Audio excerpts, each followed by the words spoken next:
Kundalini Yoga is designed to confront the ego. Part of that process of confrontation is wearing white, or bana. So practitioners will dress entirely in white, cover their heads, and covering the head, of course, in North America is a sign of submission. So, people with the ego don't want to surrender or submit to anything. So, of course, that's confrontational.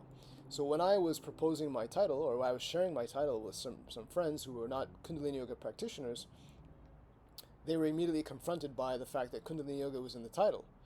So the title of the book is Asset Recovery, Decoding the Holy Bible to Awaken Christ Consciousness by Way of Kundalini Yoga. So it was immediately suggested that I remove, for marketing purposes, I remove Kundalini Yoga. And I was sitting there scratching my head. I'm like, they haven't even read the book, and they're already telling me how I should, present the book and how I should title it. With, I don't know how much experience they had writing books, but this was the immediate reaction that I received. The immediate confrontation, or the expression they were using to deal with being confronted by Kundalini Yoga in the title of my book. Having not read it, they were really at a disadvantage because I knew exactly why I put Kundalini Yoga in the title, because Kundalini is in the Bible, in the Holy Bible. And if anyone doesn't know what Kundalini is, it's an energy that spirals from the base of the spine. It starts at the base of the spine.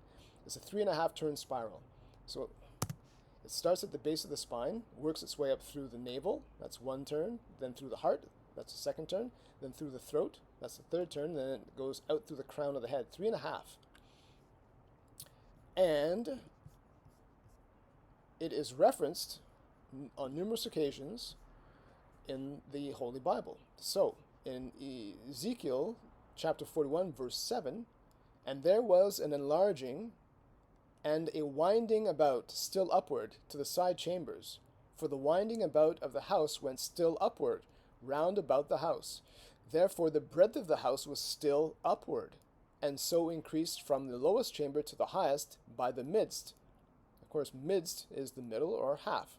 So here's a tool that was used by the ancient writers, because the Holy Bible is written using allegory, and there's a lot of occult not meaning evil, just hidden messages and symbols that have an esoteric value or purpose to them.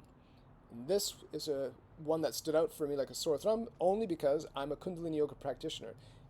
Anyone who hasn't practiced Kundalini, or even, there's a lot of people who are familiar with Kundalini. They may not be familiar with the 3.5 turns that it makes, but for me that stood out right like a beacon, which it should have. And that's why it was put there by the ancient writers and embedded in these verses, because they were sharing something with us for here and now in this age of Aquarius. So we have still upward. Of course, when you meditate, you come into a stillness, and you elevate, you raise your consciousness by meditating. So we're dealing with still upward, well, not once, still upward twice, and then still upward a third time, into the midst. That's 3 as a direct verse or reference to 3.5. So if we go to the next verse, which is 1 Kings chapter 6, verse 8, this is a verse in reference to the building of the Temple of Solomon. So the door for the middle chamber was in the right side of the house, and they went up with winding stairs. Again, another reference to those winding stairs, the spiral of the Kundalini along the spine, up from the base of the spine, through the navel, heart, throat, and out through the crown, into the middle chamber, and out of the middle into the third. And of course, the spine is divided into 3 sections: the lumbar, thoracic, and cervical. And then, of course, the crown being the head, or the other half of the 3.5 spiral coming out of the head. Of course, we're dealing with the third floor in this house and coming into the middle of the third floor, so 3.5. And then finally, there are other references, but I'm essentially going to share 3 of them. In Revelation chapter 11, verse 11, and after 3 days and an half, the Spirit of life from God entered into them, and they stood upon their feet, and great fear fell upon them which saw them. That's a perfect verse, because when you're vibrating in this resonance, when you have infused your body with prana, when you sit and meditate and you raise your vibration, it changes you. It has a transformative effect, and it confronts people. People who are not in that vibration, feel at odds with it. And so some of those changes involve lifestyle choices that you make or that you no longer participate in. And that confronts people who they have a tribal mentality. And so you've always been part of their tribe.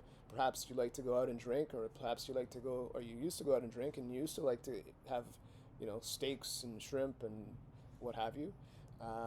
But those things might no longer serve you. Not every Kundalini practitioner has not stopped drinking alcohol or has stopped eating meat, but certain ones have, and I've experienced this because when I stopped drinking alcohol, it took years for my friends to accept it. And so those changes confront people. And as you can see, that verse, you can take that one as verbatim. The spirit of life from God entered into them. So when you raise that Kundalini energy, that spirit of God enters in you. Christ consciousness crystallizes within you. And it puts fear in other people because they don't know how to relate to people in that vibratory rate.